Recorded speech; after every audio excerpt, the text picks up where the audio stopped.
Hello po ulit sa inyo mga kananay. For today's video ay samahan niyo po akong magluto ng masarap na adobong sitaw.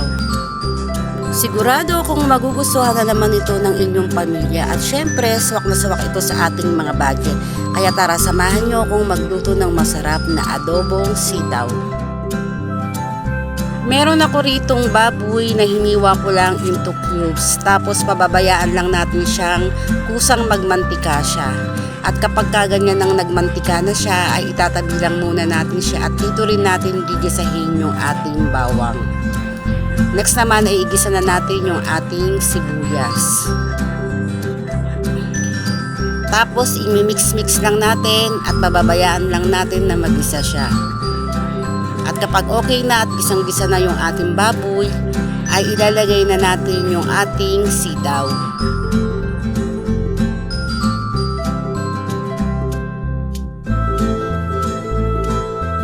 At haluin lang natin yung ating sitaw.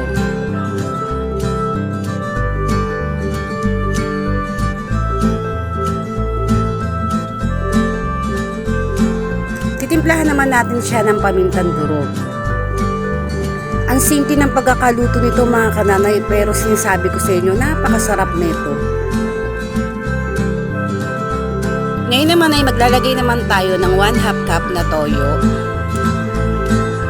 1/2 cup na suka, at 1/2 cup na tubig. Pagkatapos ay lulutuin lang natin siya ng mga 20 minutes.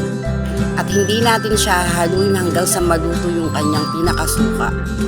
After 20 minutes ay titignan na natin yung ating sitaw na niluluto. So ayan, bali hahalo-haluin uli natin siya. Tapos maglalagay naman tayo ng isang sachet na magic sarap na pampalasa niya. At maglalagay rin tayo ng isang kutsarang brown sugar. Tapos hahalo-haluin uli natin siya at lulutuin lang uli natin siya ng another 5 minutes.